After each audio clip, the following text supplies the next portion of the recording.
Earlier this week, Kamala Harris sat down with Tim Walz, did a full 20-minute interview on the most favorable network with the most favorable host. And once again, I guess I'm plugging part of the problem because we did a whole episode on that. There were two great moments in this interview that we did not talk about on the Part of the Problem show. And one of them happens to be what is actually one of my favorite jokes. It's actually a joke that I stole the structure from a friend of mine, and I use quite a bit, which is I have a friend, and a loose friend. Grew up with the kid, not that in touch with him, bit of a maniac. And my friend, one day, he decided that he was going to bike to Washington, D.C. from Stamford, Connecticut. Just on a whim. He just thought, you know what? It'd be fun to bike from Stamford, Connecticut to Washington, D.C. And so he looks at the map and he realizes that's a very long bike ride. It's going to take him a very long time. And what's the most direct route to get from Stamford, Connecticut to Washington, D.C.? And he realizes, he's a smart kid, it's on I-95. He realizes that if you're going to be biking in the evening hours from Stamford, Connecticut to Washington, D.C., and you want to take a well-lit route that is available to you in the evening hours and is the most direct route for such a long bike ride, I-95 is the way to go. And so my friend bikes I-95. He gets all the way to New Jersey biking on I-95. And at some point, a cop is driving on the highway and he sees a person just biking in the road and pulls him over. My friend gets pulled over biking on I-95. The cop pulls him over. And, you know, they like to, when they pull you over, they like to fix that hat as they get out of their car, get into character, and yell at you. That's what they like to do. And so the cop starts yelling at him. He goes, "What the hell are you doing? You're biking in the middle of the highway." And my friend goes, "I'm not biking on the highway. I'm on the side of the road." And the cop goes, "You weren't on the side of the road. I was just following you. You were biking in the middle of the highway." And my friend goes, "I can't be on the side of the road. Look at how much glass is over here." And when he told me, I laughed so because it's so funny to set something up that you said and then create like the other guy's crazy when it was what you said. I can't be on, like as if the cop suggested at least bike on the side of the road. He's like, "I can't be over here. There's glass on the side of the road." And Kamala Harris / the news pulled this exact thing. Where Kamala Harris, it's on her, listen, I don't care. Go run on your ideas. I don't care about what your racial identity is. I don't think that somebody should be president just because they're black, just because they're Jewish, just because they're white, just because they're a lady.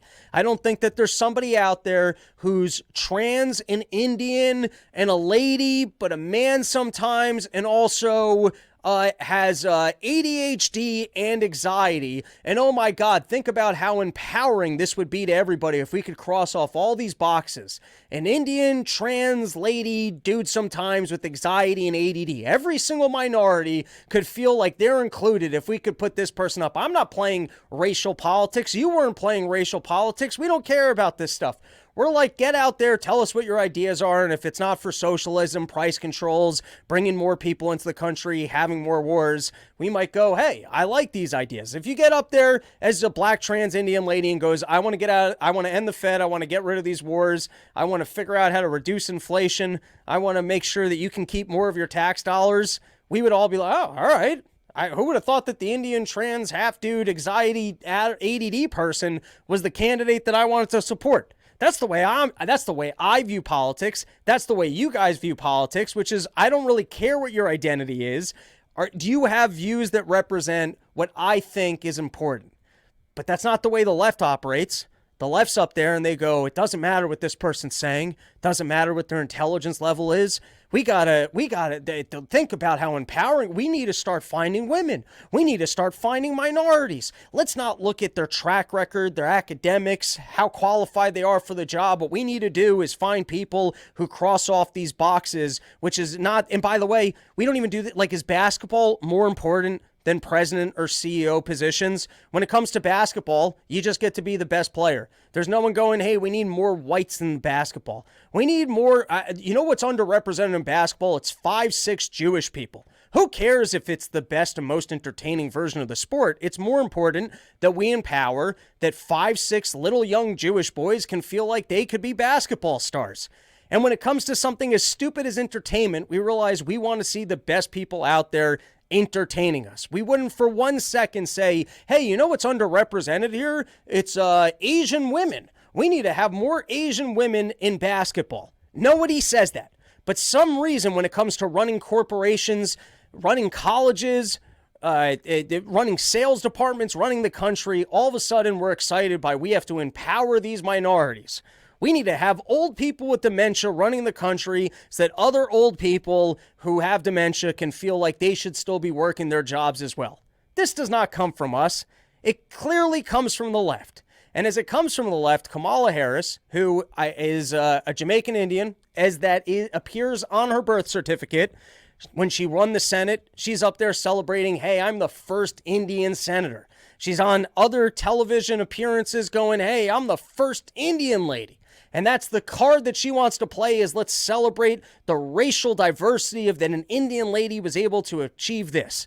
And then all of a sudden she's running for president and she's talking like a black minister, like a female Martin Luther King, and she's playing the, hey, I'm a black lady card.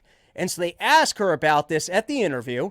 They asked her a couple tough questions of, hey, you know, you guys were busted in this lie, you're busted in this lie, do you want to address it? And they basically just said, nah, we'd you know what, thank you for the opportunity to answer that question in the most favorable format and spin some sort of a lie, but I'd rather just not.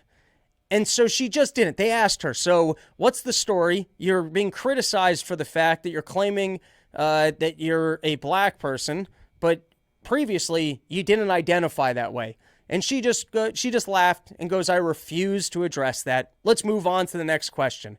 And then the next day, I'm reading CNN, and they turn around and they go that she refuses to engage in Trump's identity politics. Is that what she's doing? Is she actually going, hey, let's have a conversation about the best ideas?